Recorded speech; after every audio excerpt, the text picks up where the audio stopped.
Halo semuanya, pada hari ini saya akan coba untuk mereview salah satu saham yang punya prospek yang menurut saya agak baik ya, menarik mungkin ya, untuk dilirik. Nah, ini adalah saham Cashless Worldwide Indonesia Tbk.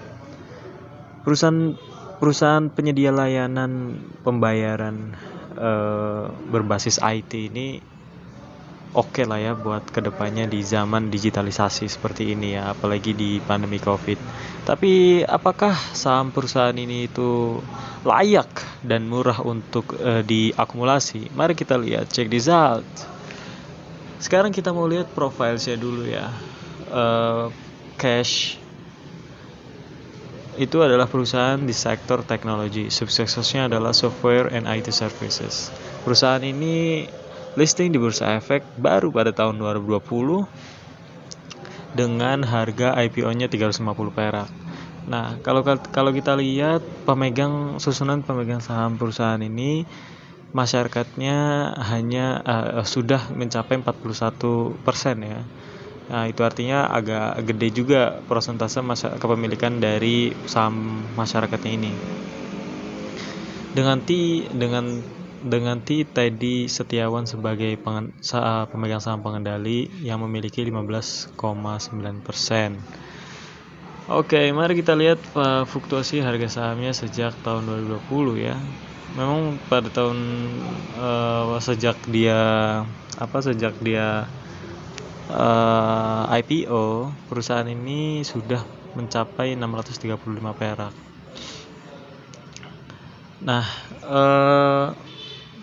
saya pikir ini sangat gambling sekali untuk membeli saham ini karena kita masih belum yakin terhadap kinerja perusahaan ke depannya gitu. Apakah perusahaan ini layak untuk dihargai sebesar 400 perak atau lebih atau kurang? Dengan market cap sebesar 632 miliar, memang perusahaan ini sudah banyak dilirik oleh masyarakat. Namun kita juga harus mempertimbangkan apakah perusahaan ini memang layak untuk diakumulasi. Nah, secara price performance-nya setahun terakhir perusahaan ini udah turun sebesar 16%, tapi setelah 3 bulan dia udah naik 125%. Ya, seperti yang saya selalu bilang bahwa perusahaan yang sudah naik pada 3 bulan terakhir itu saya nggak tertarik untuk saya udah nggak tertarik untuk akumulasi karena jatuhnya nanti bakal high risk banget gitu ya.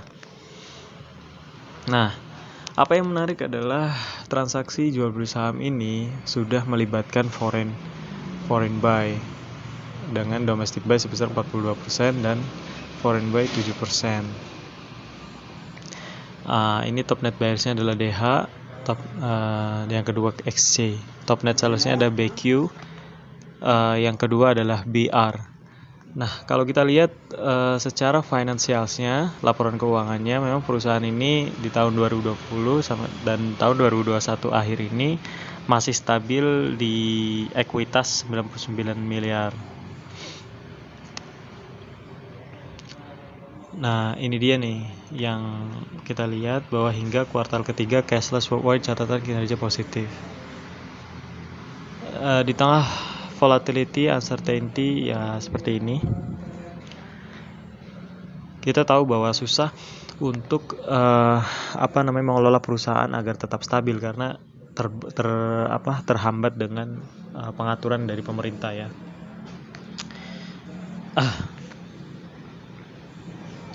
Nah, kita lihat statistiknya bahwa perusahaan ini masih dalam kategori rugi ya. Di tahun 2021 IPS-nya sudah -7. Tahun 2020 dia IPS-nya -5. Dengan valuasi PBV-nya 6,20 dan PER -64 karena tadi masih rugi ya. Perusahaan ini ya masih mahal lah ya, masih mahal untuk diakumulasi karena kriteria PER-nya udah melebihi 1 dan PBV-nya kriteria PER-nya sudah melebihi 5 dan atau jauh dari 5 kali EBC-nya udah lebih dari 1 kali. Memang perusahaan ini sudah mahal. Dengan profitabilitas ROE-nya udah minus 9% dan ROA-nya minus 5%, saya pikir harus hati-hati untuk melihat saham-saham yang seperti ini. Tapi DER-nya dia cukup bagus untuk mengelola hutang ya. DER-nya itu 55,97%, artinya dia lebih di bawah dari 100%. Nah, dia udah punya waran juga. Nah, kesimpulannya perusahaan ini masih mahal untuk diakumulasi dan masih rugi, sehingga saya pikir wait and see untuk melihat perusahaan ini.